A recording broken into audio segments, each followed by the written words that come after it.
So excuse the poor video quality. I only have my cell phone here, so I'm using the selfie camera to do it because nobody else is around. Anyway, I hope you can hear me, but if not, I'll explain in text what we're doing. There's a couple basic exercises that I want to do, and they're both about static balance and dynamic balance.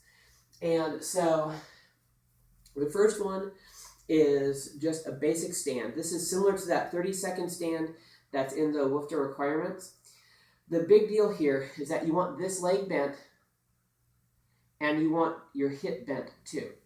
You're trying not to let this foot go behind, so don't do that. Don't put no foot back here. Foot should be here, around, okay? If you start wobbling like this way, reach down the other side, okay? You actually don't want to stand up because that's just going to wobble up. So instead, if you start wobbling and you're doing this number, reach the other side. Then bring yourself back to center.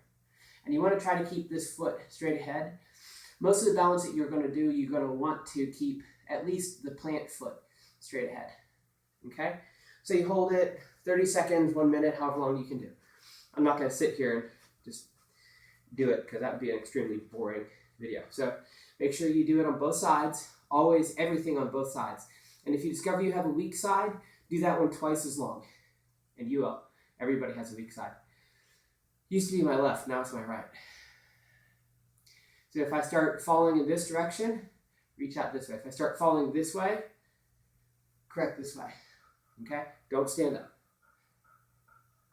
It's a good habit to bring your knee forward instead of letting it come back. You don't want your foot behind you. You can't do anything with the foot that's behind you, for the most part. Okay?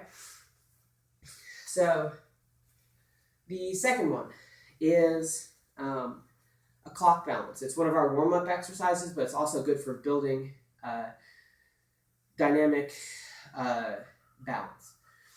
And so what you want to do is you're imagining a clock, so 12 o'clock, 9 o'clock, 3 o'clock, and you're touching each of those points. And this is a knee exercise, not a back and hip. So your back and hip stays as vertical as possible.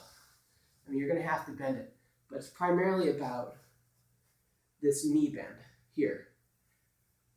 Okay? So it's 12 o'clock, 3 o'clock, boom. Okay? So always make sure you do it both sides, as I said, and make sure you do 9 or so on each side. I usually go 1, 2, 3, 1, 2, 3, 1, 2, 3. And you can also do these with the cross hand as well. I recommend sort of switching that up. And again, try to keep your foot straight, even though it's a straight line. Anyway, so the third one sounds really simple and boring, but it's really important. It's just starting on 1, 2,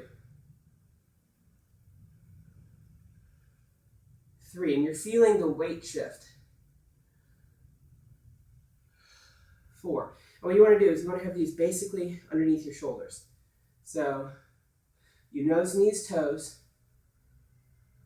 You shift it back over, nose, knees, toes.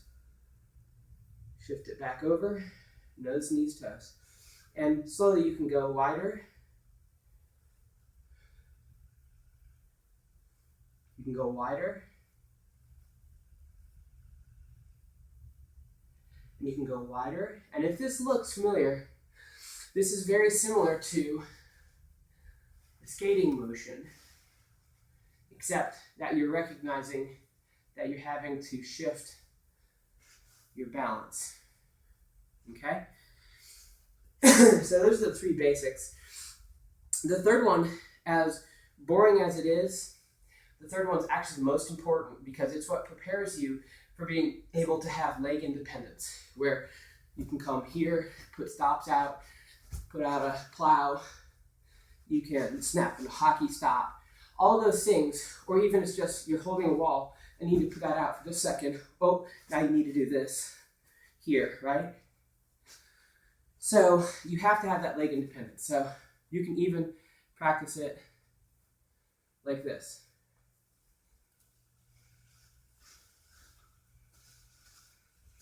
And then switch always.